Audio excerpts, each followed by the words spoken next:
بسم الله الرحمن الرحيم.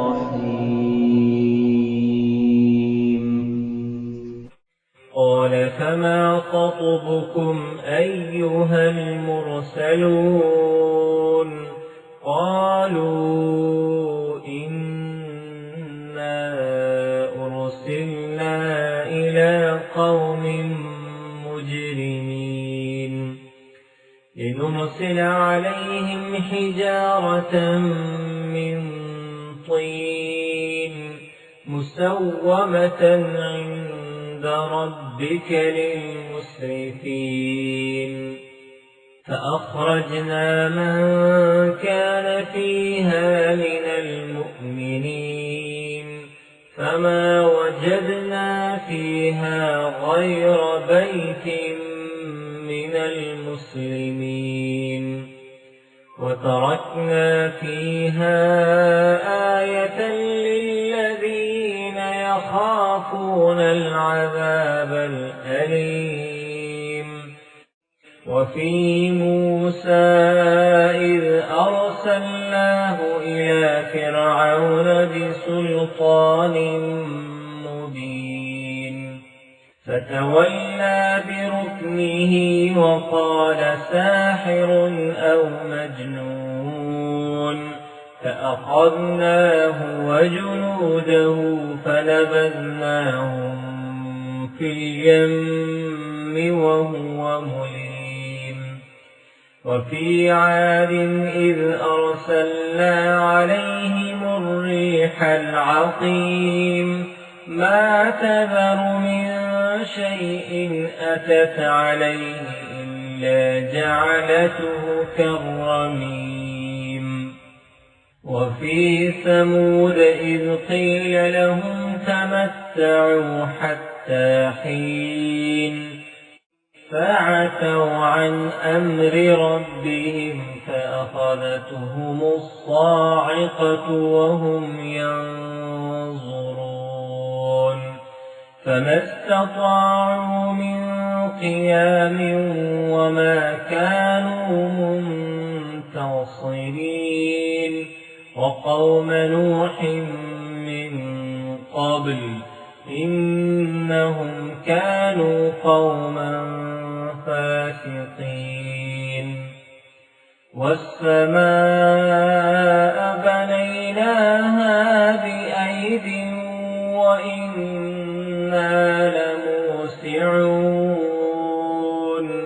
والأرض فرشناها فنعم الماهدون. ومن كل شيء خلقنا زوجين لعلكم تذكرون. ففروا إلى الله إني لكم منه نذير مبين. ولا تجعلوا مع الله إلها آخر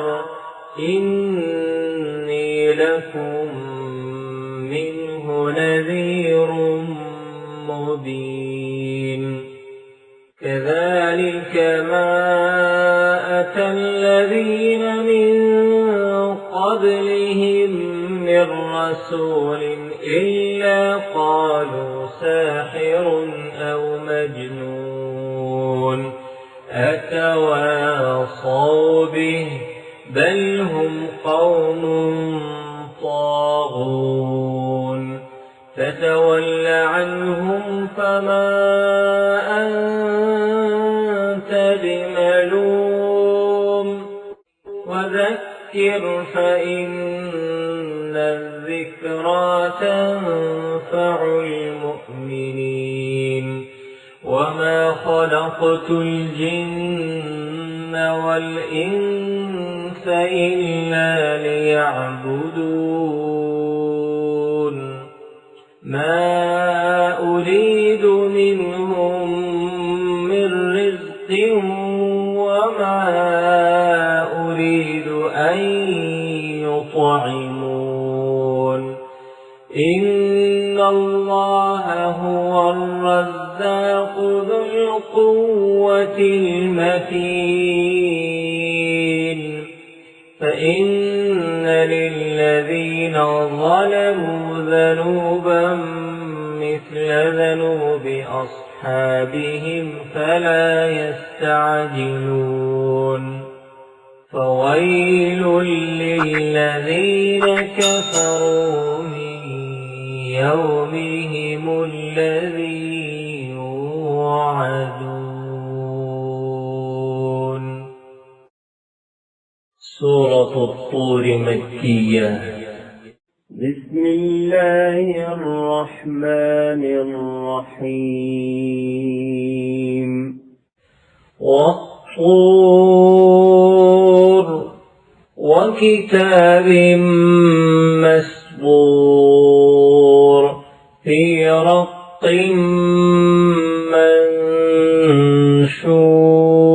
منشور والبيت المعمور والسقف المرفوع والبحر المسجور إن عذاب ربك لواقع ما له من دافع يوم تمور السماء مورا وتسير الجبال سيرا فويل يومئذ للمكذبين الذين هم في خوض يلعبون يوم يدعون إلى نار جهنم دعا هذه النار التي كنتم بها تكذبون أفسحر هذا أم أنتم لا تبصرون اصلوها فاصبروا أو لا تصبروا سواء عليكم إنما تجزون ما كنتم تعملون إن المتقين في جنات ونعيم فاكهين بما آتاهم ربهم ووقاهم ربهم عذاب الجحيم كلوا واشربوا هنيئا بما كنتم تعملون متكئين على سرر مصفوفة وزوجناهم بحور عين والذين آمنوا واتبعتهم ذريتهم بإيمان ألحقنا بهم ذريتهم وما ألتناهم من عملهم من شيء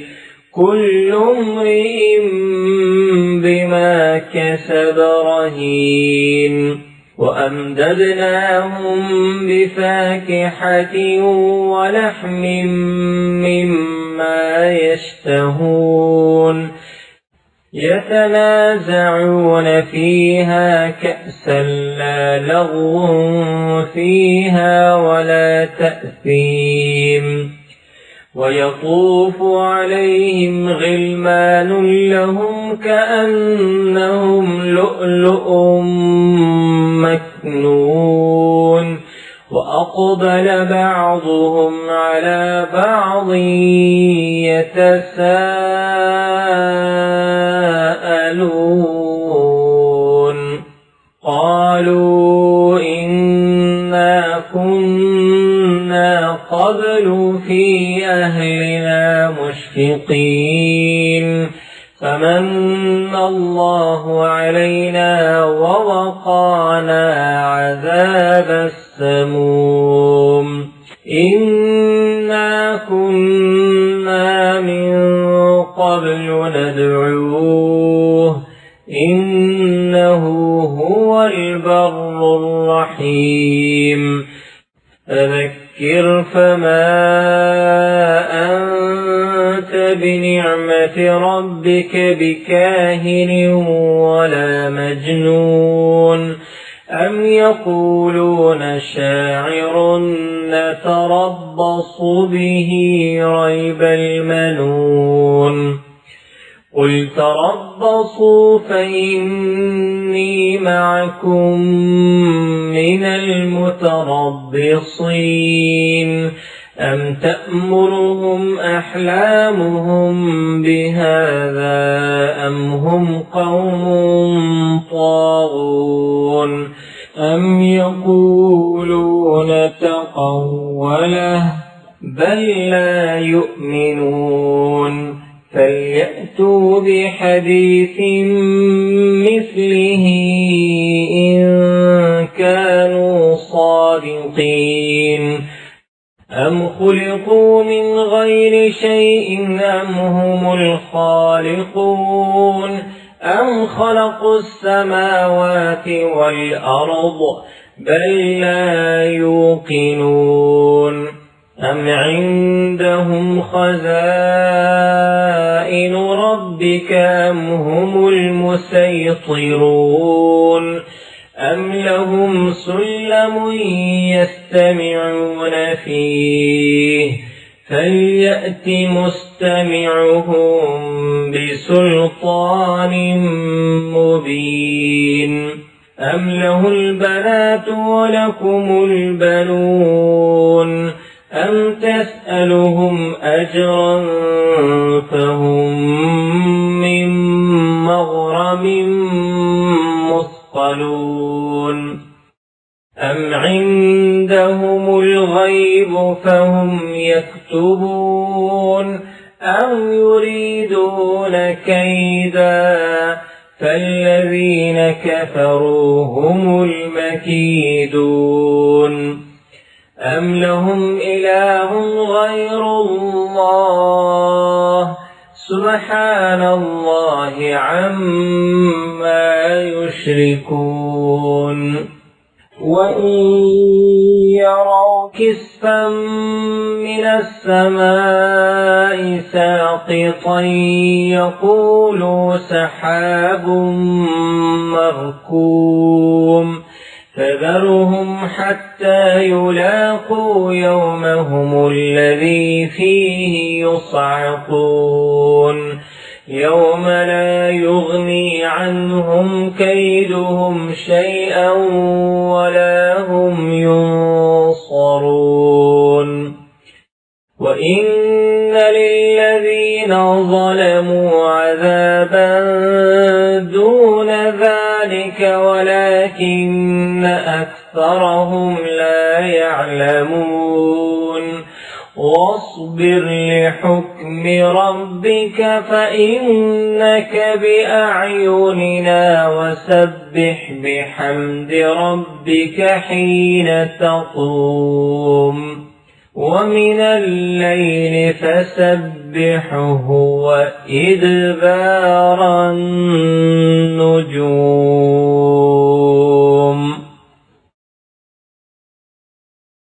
سورة النجم مكية. بسم الله الرحمن الرحيم. والنجم إذا هوى ما ضل صاحبكم وما غوى وما ينطق عن الهوى إن هو إلا وحي يوحى علمه شديد القوى ذو مرة فاستوى وهو بالأفق الأعلى ثم دنا فتدلى فكان قاب قوسين أو أدنى فأوحى إلى عبده ما أوحى ما كذب الفؤاد ما رأى أفتمارونه على ما يرى ولقد رآه نزلة أخرى عند سدرة المنتهى عندها جنة المأوى إذ يغشى السدرة ما يغشى ما زاغ البصر وما طغى لقد رأى من آيات ربه الكبرى أفرأيتم اللات والعزى ومناة الثالثة الأخرى ألكم الذكر وله الأنثى تلك إذا قسمة ضيزى إن هي إلا أسماء سميتموها أنتم وآباؤكم ما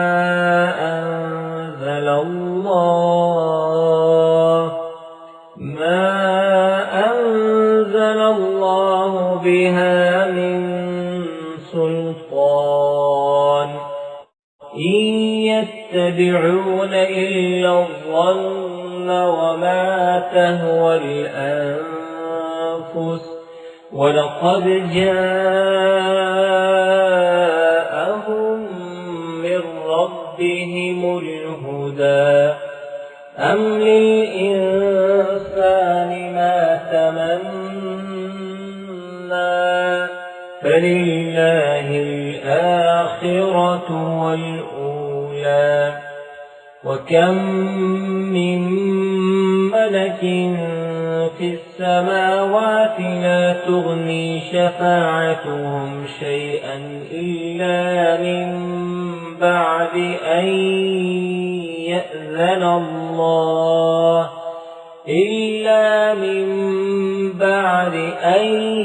يأذن الله لمن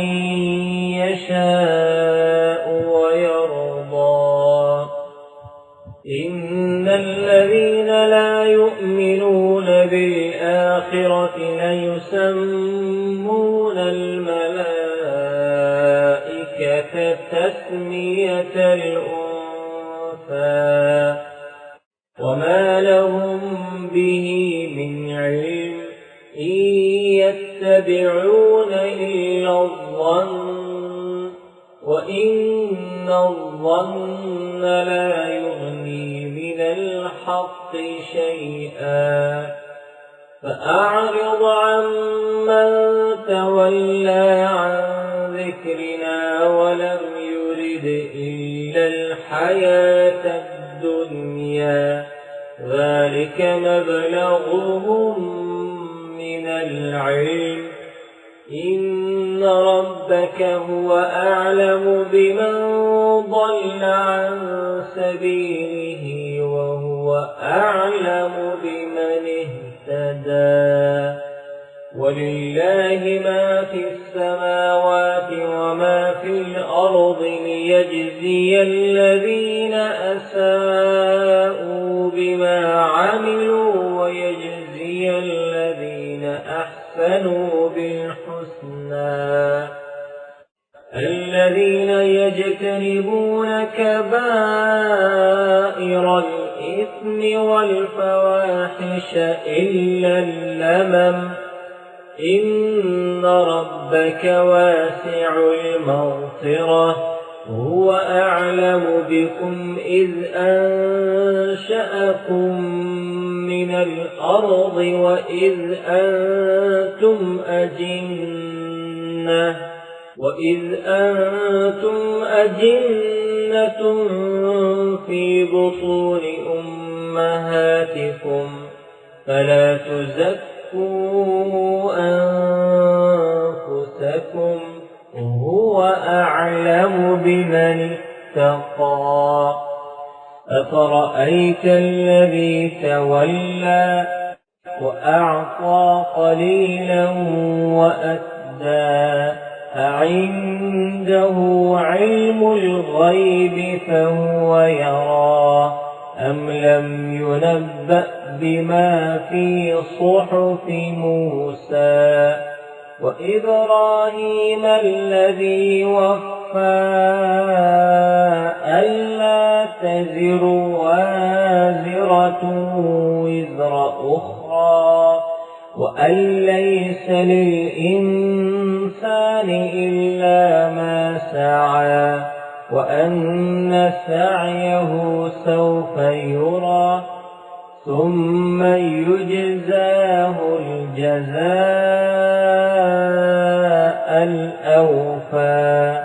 وأن إلى ربك المنتهى وأنه هو أضحك وأبكى وأنه هو أمات وأحيا وأنه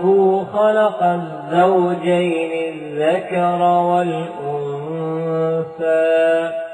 من نطفة إذا تمنى وأن عليه النشأة الأخرى وأنه هو أغنى وأقنى وأنه هو رب الشعرى وأنه أهلك عادا الأولى وثمود فما أبقى وقوم نوح من قبل إنهم كانوا أظلم وأطغى والمؤتفكة أهوى فغشاها ما غشا فبأي آلاء ربك تتمارى هذا نذير من النذر الأولى أزفت الآزفة ليس لها من دون الله كاشفة أفمن هذا الحديث تعجبون وتضحكون ولا تبكون وأنتم سامدون فاسجدوا لله واعبدوا. سورة القمر مكية. بسم الله الرحمن الرحيم. اقتربت الساعة وانشق القمر وإن يروا آية يعرضوا ويقولوا سحر مستمر وكذبوا واتبعوا أهواءهم وكل أمر مستقر ولقد جاءهم من الأنباء ما فيه مزدجر حكمة بالغة فما تغني النذر فتول عنهم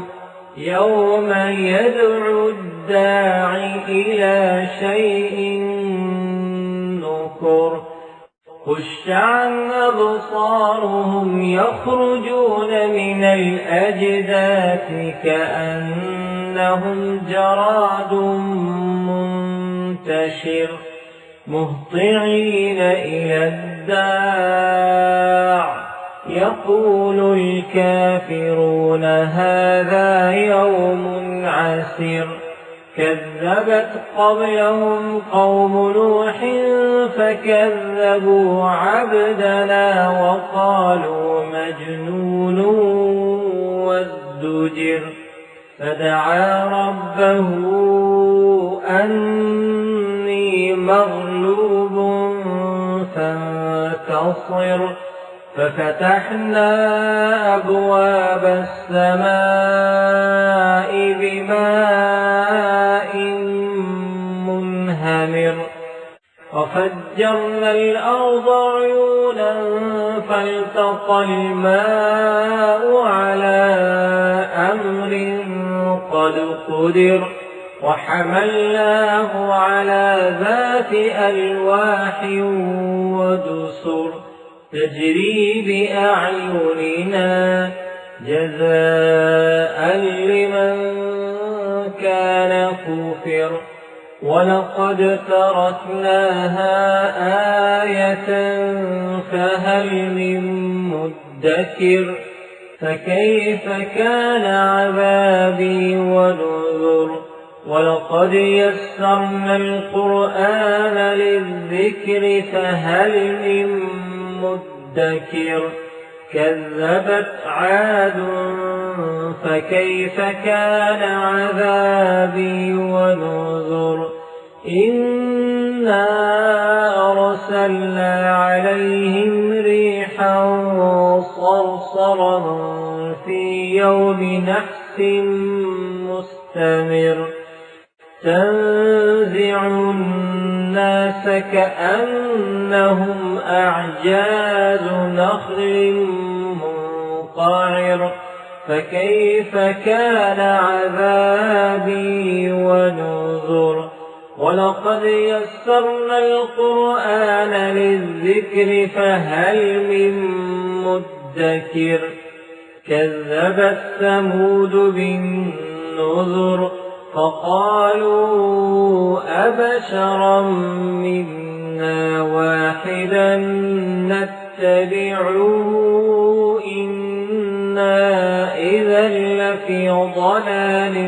وسعر أألقي الذكر عليه من بيننا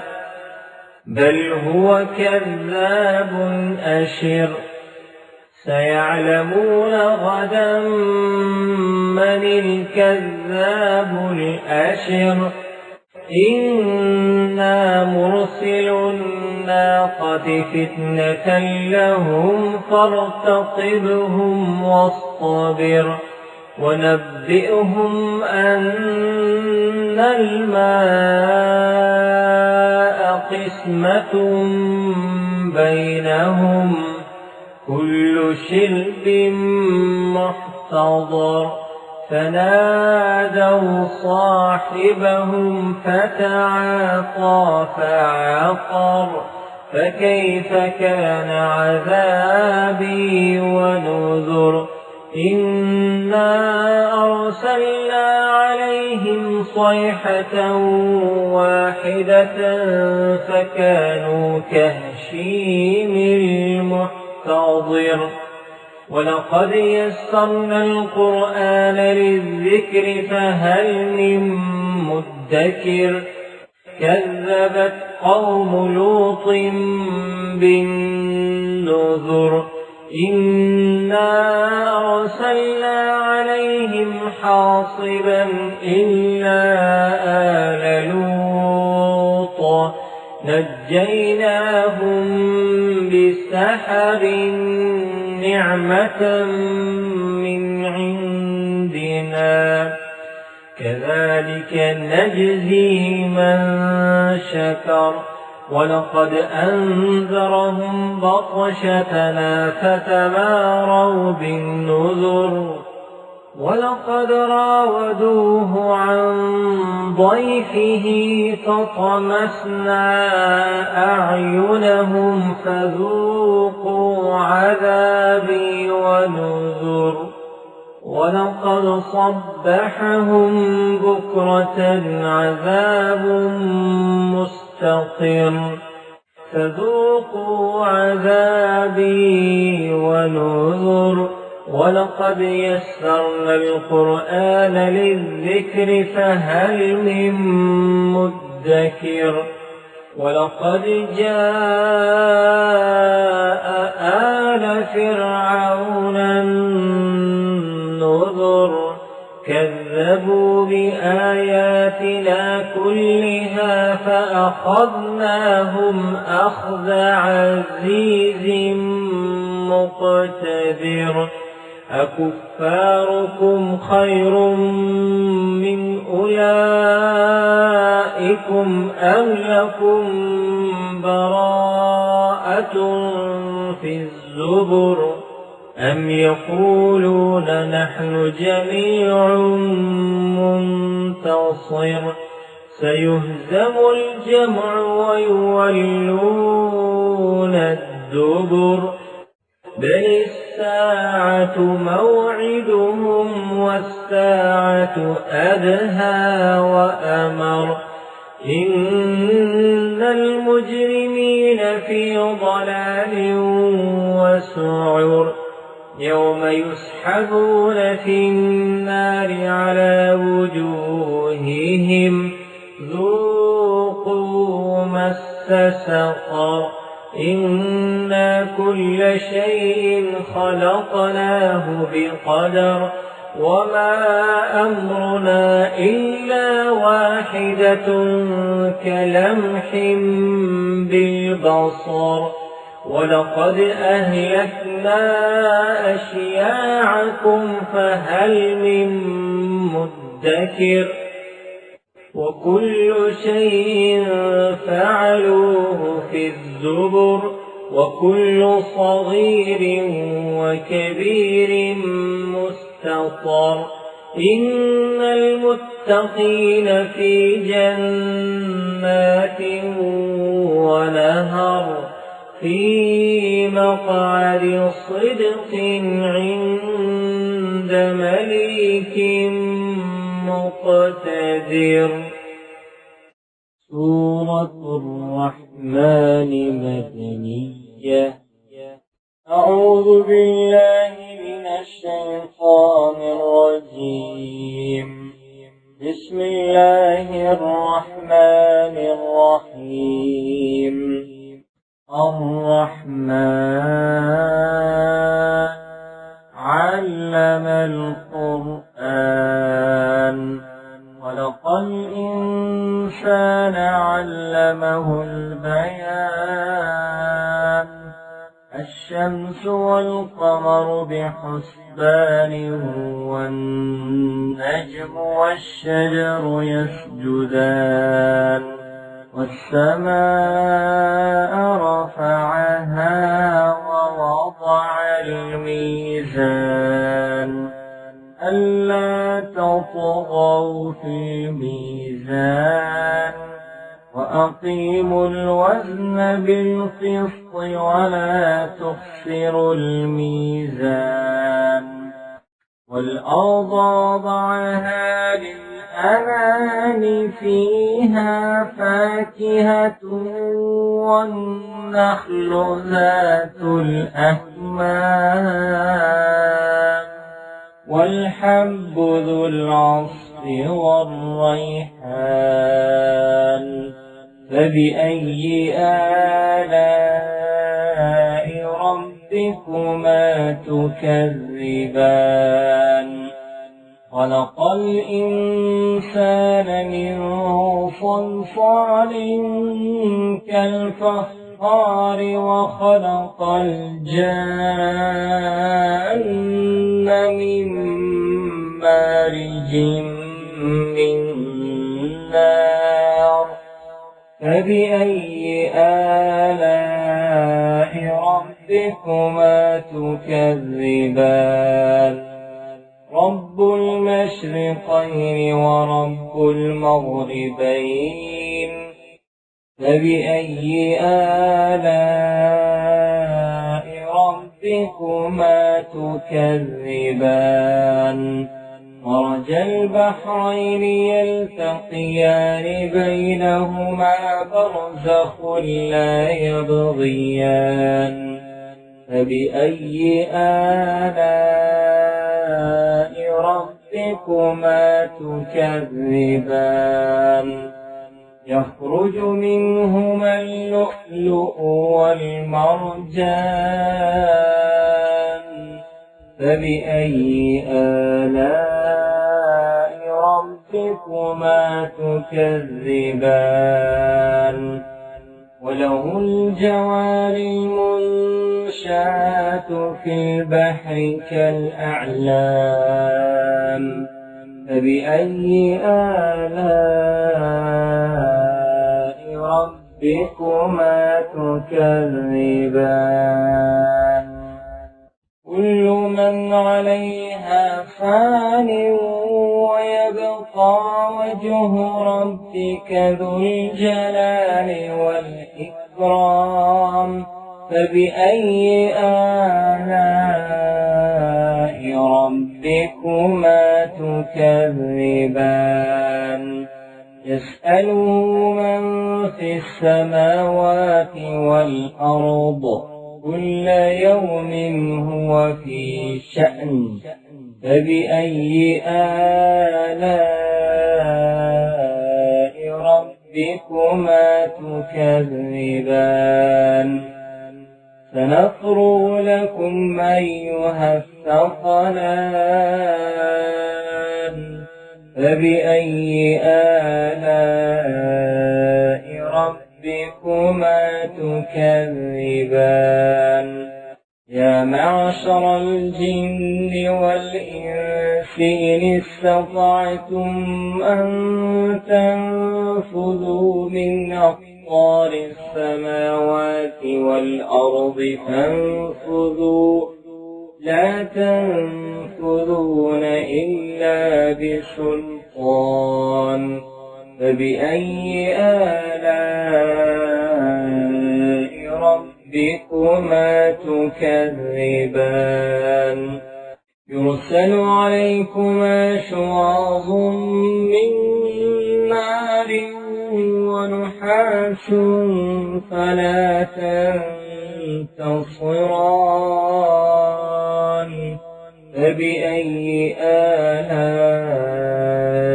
ربكما تكذبان فإذا انشقت السماء فكانت وردة كالدهان فبأي آلاء ربكما تكذبان فيومئذ لا يسأل عن ذنبه إنس ولا جان فبأي آلاء ربكما تكذبان يعرف المجرمون بسيماهم فيؤخذ بالنواصي والأقدام فبأي آلاء ربكما تكذبان هذه جهنم التي يكذب بها المجرمون يطوفون بينها وبين حميم آن فبأي آلاء ربكما تكذبان ولمن خاف مقام ربه جنتان فبأي آلاء ربكما تكذبان ذواتا أفنان فبأي آلاء ربكما تكذبان فيهما عينان تجريان فبأي آلاء ربكما تكذبان فيهما من كل فاكهة زوجان فبأي آلاء ربكما تكذبان متكئين على فرش بطائنها من استبرق وجنى الجنتين دان فبأي آلاء ربكما تكذبان فيهن قاصرات الطرف لم يطمثهن إنس قبلهم ولا جان فبأي آلاء ربكما تكذبان كأنهن الياقوت والمرجان فبأي آلاء ربكما تكذبان هل جزاء الإحسان إلا الإحسان فبأي آلاء ربكما تكذبان ومن دونهما جنتان فبأي آلاء ربكما تكذبان مدهامتان فبأي آلاء ربكما تكذبان فيهما عينان نضاختان فبأي آلاء ربكما تكذبان فيهما فاكهة ونخل ورمان فبأي آلاء ربكما تكذبان فيهن خيرات حسان فبأي آلاء ربكما تكذبان حور مقصورات في الخيام فبأي آلاء ربكما تكذبان لم يطمثهن إنس قبلهم ولا جان فبأي آلاء ربكما تكذبان متكئين على رفرف خضر وعبقري حسان فبأي آلاء ربكما تكذبان تبارك اسم ربك ذي الجلال والإكرام الواقعة مكية أعوذ بالله من الشيطان الرجيم بسم الله الرحمن الرحيم إذا وقعت الواقعة ليس لوقعتها كاذبة خافضة رافعة إذا رجت الأرض رجا وبست الجبال بسا فكانت هباء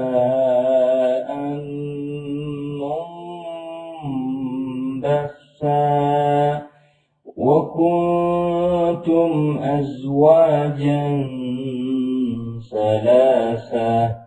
فأصحاب الميمنة ما أصحاب الميمنة وأصحاب المشأمة ما أصحاب المشأمة والسابقون السابقون أولئك المقربون في جنات النعيم ثلة من الأولين وقليل من الآخرين على سرر موضونة متكئين عليها متقابلين يطوف عليهم ولدان مخلدون بأكواب وأباريق وكأس من معين لا يصدعون عنها ولا ينزفون وفاكهة مما يتخيرون ولحم طير مما يشتهون وحور عين كأمثال اللؤلؤ المكنون جزاء بما كانوا يعملون لا يسمعون فيها لغوا ولا تأثيما إلا قيلا سلاما سلاما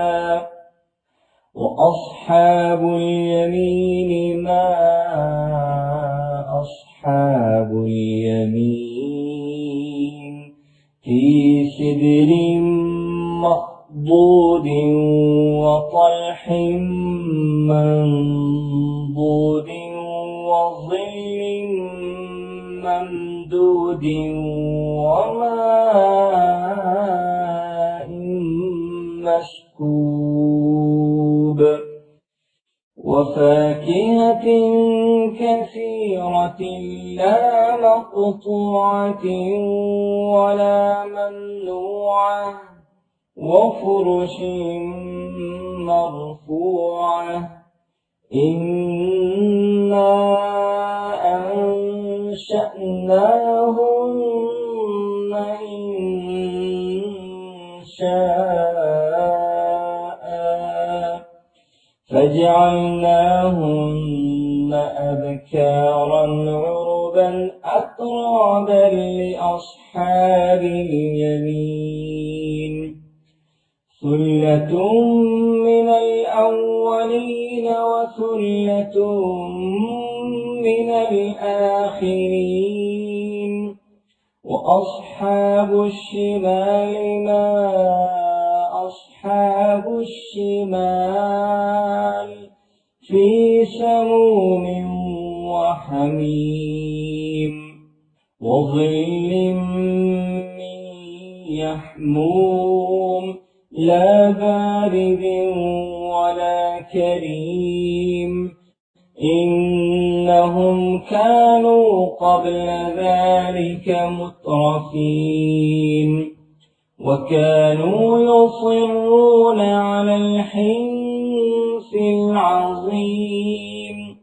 وكانوا يقولون أإذا متنا وكنا ترابا وعظاما أإنا لمبعوثون أوآباؤنا الأولون قل إن الأولين والآخرين لمجموعون إلى ميقات يوم معلوم ثم إنكم أيها الضالون المكذبون لآكلون من شجر من زقوم فمالئون منها البطون فشاربون عليه من الحميم فشاربون شرب الهيم هذا نزلهم يوم الدين نحن خلقناكم فلولا تصدقون أفرأيتم ما تمنون أأنتم تخلقونه أم نحن الخالقون نحن قدرنا بينكم الموت وما نحن بمسبوقين على أن نبدل أمثالكم وننشئكم فيما لا تعلمون ولقد علمتم النشأة الأولى فلولا تذكرون أفرأيتم ما تحرثون أأنتم تزرعونه أم نحن الزارعون لو نشاء لجعلناه حطاما فظلتم تفكهون إنا لمغرمون بل نحن محرومون أفرأيتم الماء الذي تشربون أأنتم أنزلتموه من المزن أم نحن المنزلون لو نشاء جعلناه أجاجا فلولا تشكرون أفرأيتم النار التي تورون أأنتم أنشأتم شجرتها أم نحن المنشئون نحن جعلناها تذكرة ومتاعا للمقوين فسبح باسم ربك العظيم فلا أقسم بمواقع النجوم وإنه لقسم لو تعلمون عظيم إنه لقرآن كريم في كتاب مكنون لا يمسه إلا المطهرون تنزيل من رب العالمين أفبهذا الحديث أنتم مدهنون وتجعلون رزقكم أنكم تكذبون فلولا إذا بلغت الحلقوم وأنتم حينئذ تنظرون ونحن أقرب إليه منكم ولكن لا تبصرون فلولا إن كنتم غير مدينين ترجعونها إن كنتم صادقين فأما إن كان من المقربين فروح وريحان وجنة نعيم وأما إن كان من أصحاب اليمين فسلام لك من أصحاب اليمين وأما إن كان من المكذبين الضالين فنزل من حميم وتصلية جحيم إن هذا لهو حق اليقين فسبح باسم ربك العظيم. سورة الحديد مدنية. بسم الله الرحمن الرحيم. سبح لله ما في السماوات والأرض وهو العزيز الحكيم له ملك السماوات والأرض يحيي ويميت وهو على كل شيء قدير هو الأول والآخر والظاهر والباطن وهو بكل شيء عليم هو الذي خلق السماوات والأرض في 6 أيام ثم استوى على العرش يعلم ما يلج في الأرض وما يخرج منها وما ينزل من السماء وما يعرج فيها وهو معكم أينما كنتم والله بما تعملون بصير له ملك السماوات والأرض وإلى الله ترجع الأمور يولج الليل في النهار ويولج النهار في الليل وهو عليم بذات الصدور آمنوا بالله ورسوله وأنفقوا مما جعلكم مستخلفين فيه فالذين آمنوا منكم وأنفقوا لهم أجر كبير وما لكم لا تؤمنون بالله والرسول يدعوكم لتؤمنوا بربكم وقد أخذ ميثاقكم إن كنتم مؤمنين هو الذي ينزل على عبده آيات بينات ليخرجكم من الظلمات إلى النور وإن الله بكم لرءوف رحيم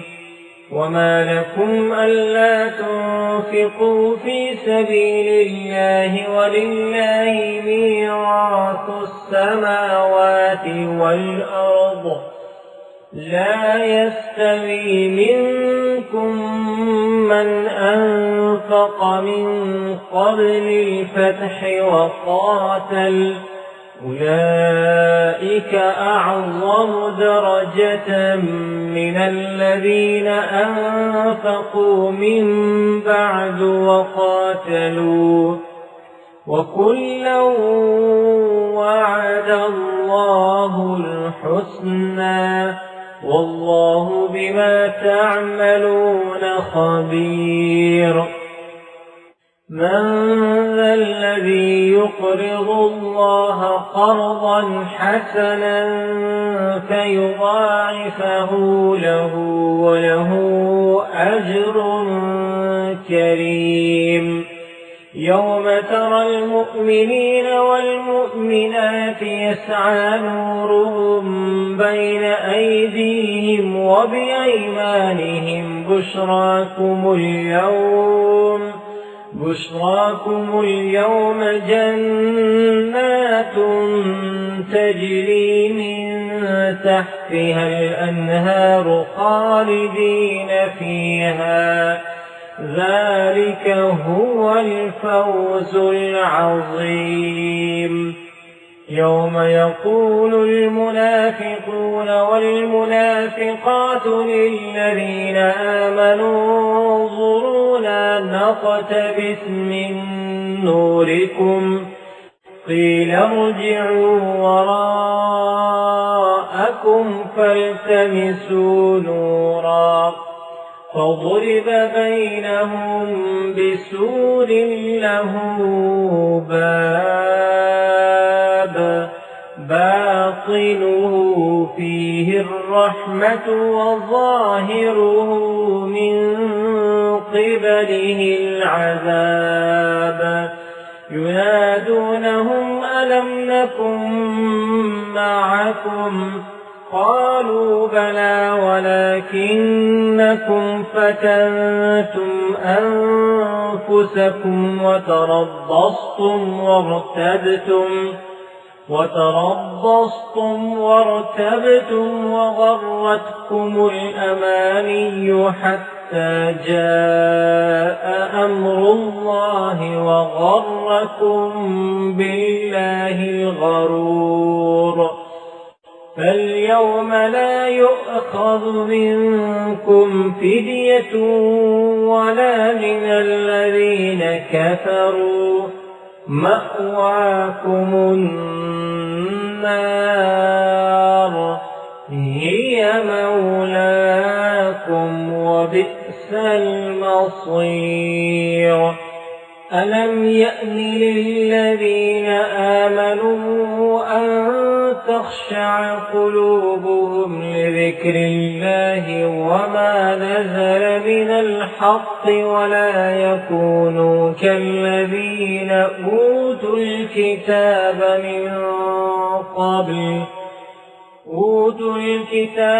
من قبل فطال عليهم الأمد فقست قلوبهم وكثير منهم فاسقون.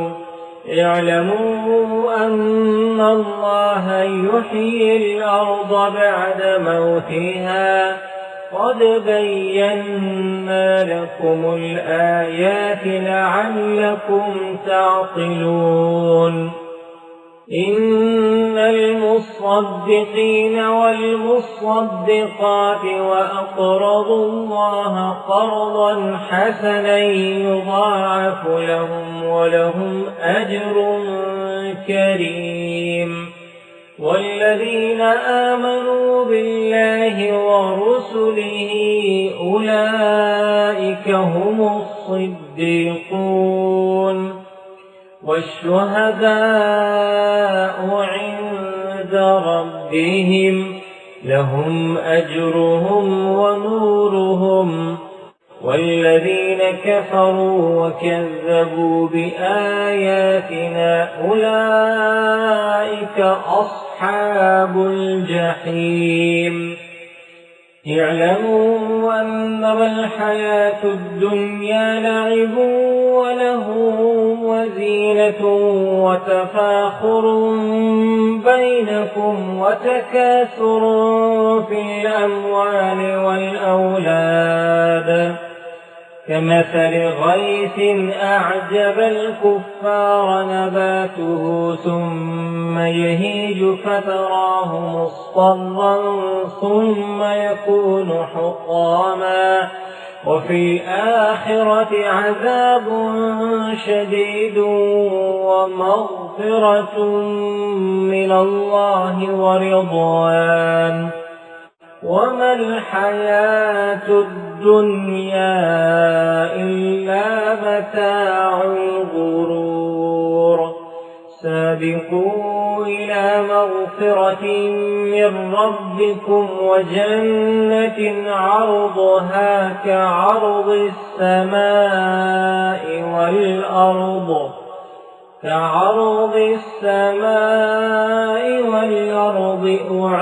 أعدت للذين آمنوا بالله ورسله ذلك فضل الله يؤتيه من يشاء والله ذو الفضل العظيم ما أصاب من مصيبة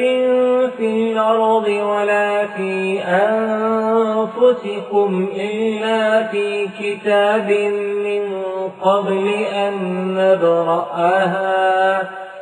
إن ذلك على الله يسير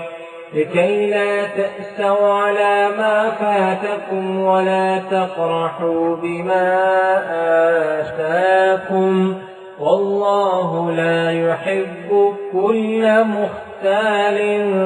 فخور الذين يبخلون ويأمرون الناس بالبخل ومن يتول فإن الله هو الغني الحميد لقد أرسلنا رسلنا بالبينات وأنزلنا معهم الكتاب والميزان ليقوم الناس بالقسط وأنزلنا الحديد فيه بأس شديد ومنافع للناس وليعلم الله من ينصره ورسله بالغيب إن الله قوي عزيز ولقد أرسلنا نوحا وإبراهيم وجعلنا في ذريتهما النبوة والكتاب فمنهم مهتد وكثير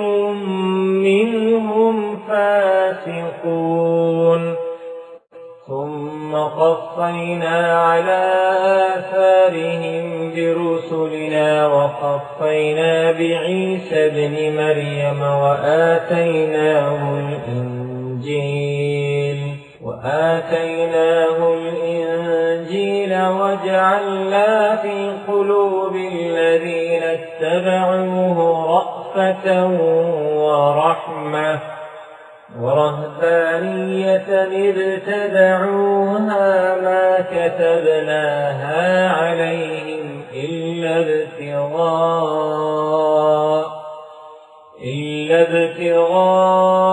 رضوان الله فما رعوها حق رعايتها فآتينا الذين آمنوا منهم أجرهم وكثير منهم فاسقون يا أيها الذين آمنوا اتقوا الله وآمنوا برسوله يؤتكم كفلين من رحمته ويجعل لكم نورا تمشون به ويغفر لكم والله غفور رحيم لئلا يعلم أهل الكتاب ألا يقدرون على شيء من فضل الله الله وأن الفضل بيد الله يؤتيه من يشاء والله ذو الفضل العظيم. हेलो दोस्तों, अगर आपको ये वीडियो पसंद आया हो तो वीडियो को लाइक करें और अपने दोस्तों से शेयर करें। नए वीडियो का नोटिफिकेशन पाने के लिए चैनल को सब्सक्राइब करें और घंटी के आइकन को दबा दें।